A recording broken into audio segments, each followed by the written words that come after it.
Hello and welcome to the destruction of the USS Enterprise C. Now if the thought of beating this ship up or ruining this beautiful paint job makes you feel a little bit upset, then turn away now because she's in for a real rough ride and I'm not going to hold back. So let's get started. Alright, so to aid in the battle scarring of the Enterprise, the kit came with this lovely sheet of decals which will be placed all over the ship. And as you can see, each one has exposed the ship's skeleton underneath the hull plating, so you've got all of this ribbed detail, just to add a bit more depth to each of the scorch marks. And of course this will be step one of the battle damage process. Once all of these decals have been placed, I'll then enhance each scarred section with bit of airbrushing and some pigments just to bring out a bit of splash damage from each of the Romulan disruptor hits.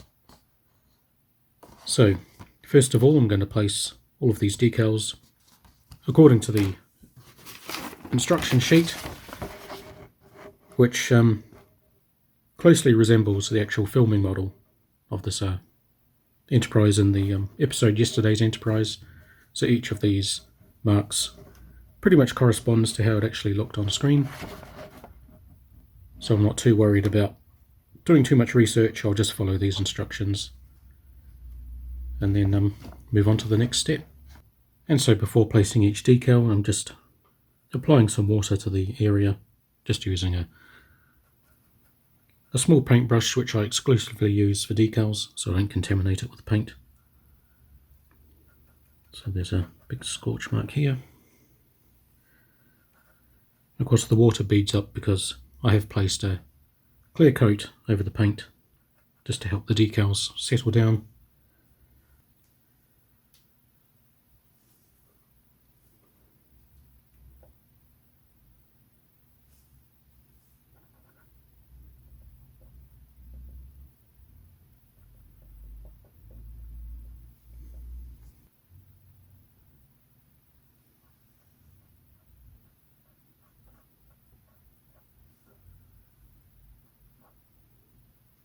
And now once I've moved the decals into the right position, and then just stamp down with a wet cotton swab just to press out any air bubbles or water trapped underneath. And they still want to move around a little bit. So the trick is lining up all of the exposed ribbing to how it would conform to each of the rings and the lines on the exterior surface. So as you can see on this one on the left, you've got the ribs going in that direction. So if this was rotated 90 degrees, it would clash with the ribbing on the surface. So it kind of helps to get it kind of lined up. And now with the decal mostly set, I'm going to apply a few coats of microsol, just using that same brush that I was using before.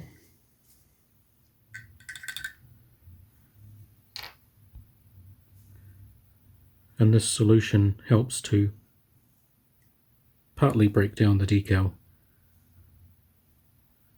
and it starts to melt a little bit, so it settles into all of these lines and makes the decal a lot thinner to give it that more painted on appearance rather than just a transfer. And so I'll apply this, wait for that to set, and then apply another layer and just keep applying it until I'm happy that the decal has settled down quite nicely. So for this particular decal, you can see they've combined two marks on the one piece, so you can see the carrier film goes in between them. So I want to try and reduce that carrier film as much as possible, just to reduce the amount of solution I'm going to need to apply, and also prevents a lot of silvering should that happen when the decal dries. So I'm just going to slice each one away with a hobby knife just as close as I can to each marking, and I just eliminate that wasted carrier film in the middle.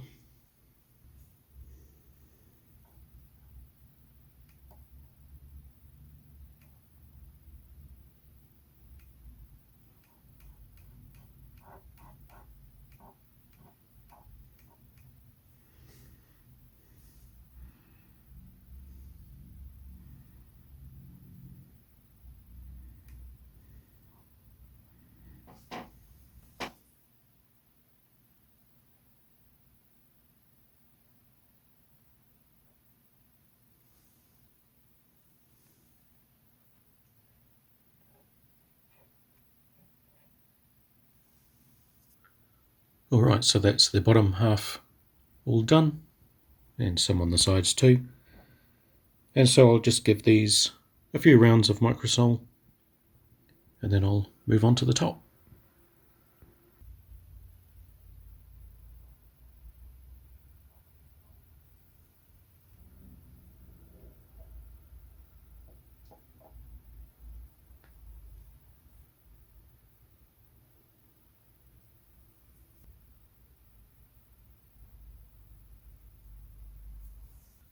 Alright, so that's all of the decals placed, and they've had quite a few coats of microsol, and I've left that to dry and set overnight. And now, to protect them from the next step, which is going to be all of the weathering, I'm just going to seal them in with a coat of Tamiya's TS13 Clear. Alright, so now with the gloss coat over all of the decals, I need to turn this into what the studio model looks like, which is a very kind of medium dusty grey overall look with quite a few scorch marks. And the photos of this filming model are probably quite dusty due to storage and a bit of wear and tear, so it's not going to look quite so faded. But I do want to kind of bring down the high contrasts on this kit with the battle damage and the bright blues everywhere. So I've got a mixture of all of the medium to dark greys that I've got, so all Vallejo Model A range. Got sea grey, medium gunship grey, black grey, and just basic grey. And I'm just going to experiment with different shades, and I'll thin down the paints with some acrylic thinner just to make them a little bit less heavy-handed, and then just try and get some fine lines coming out of each of these battle damage holes.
So looking at references from the studio model, quite a lot of these scorch marks have a very strong preference to splash in one direction. So for instance, this mark here has a very pronounced line going that way, and a couple more coming out this way.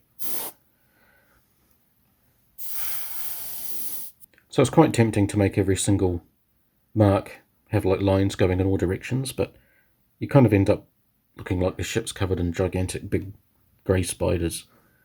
So it's quite nice to at least see on the studio model that it's not uniform, there's quite a lot of direction to the splash damage. So I'm just trying to recreate that as closely as possible. Since the damage is quite spread out uniformly across the ship, you don't want it to look too sort of uniform and predictable. And there's also quite a big mark right on top of the impulse drive around about here, which there was no decal for. So I'm just going to spray in just a little bit of a indication of damage here.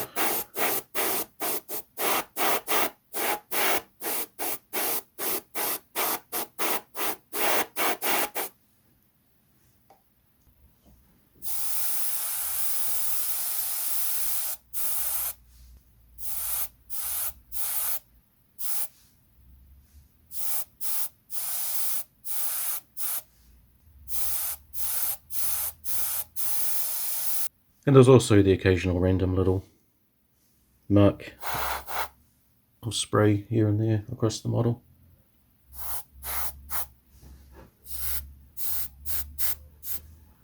And now with all the scorching applied, I'm going to do a very fine mist of Vallejo Mottoleo, light gull grey, just to tone down the contrast just a little bit. I don't want to hide any detail or cover things up too much. It's just going to be a bit of a light dusting, just with the intention of sort of bringing everything together a little bit more. And then I think we'll almost be done.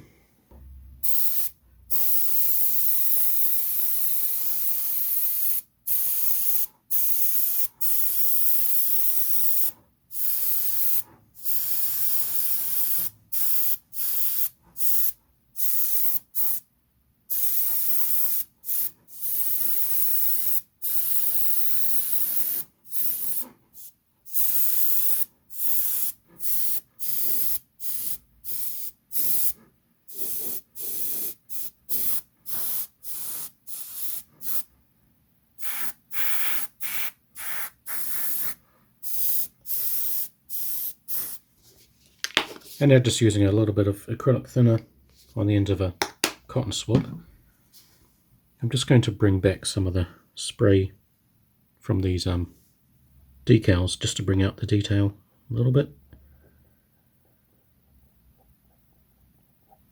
So this is the advantage of spraying the Tamiya clear over the decals, is that you can wipe away the paint without damaging the decal underneath.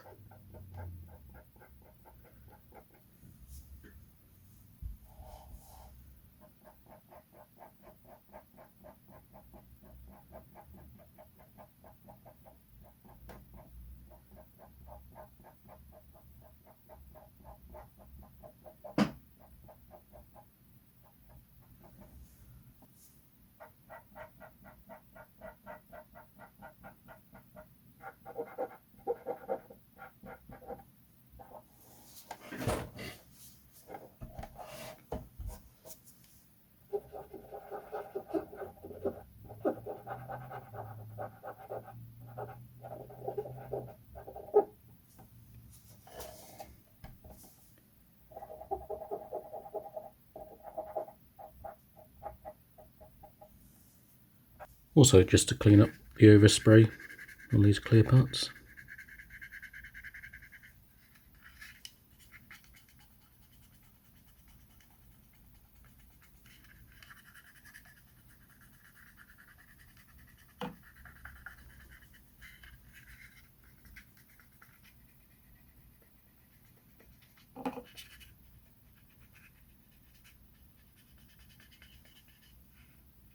And now finally, to do the navigation lights, I'm just going to paint them all white and then apply transparent red and green over the top.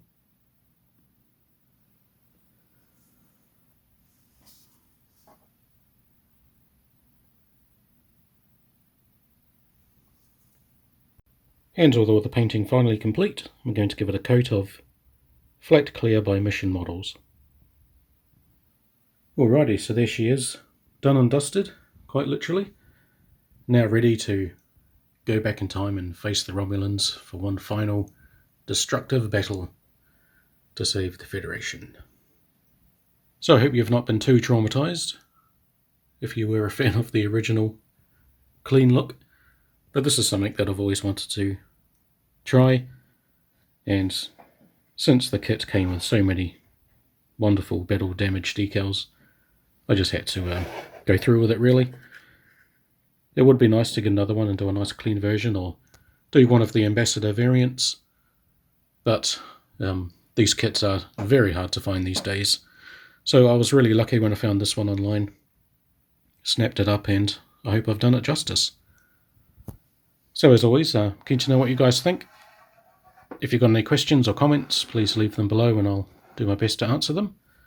So if you've made it this far into the video, then a big thanks for watching, and I hope you've enjoyed the journey. So until next time, fate protects fools, little children, and ships named Enterprise.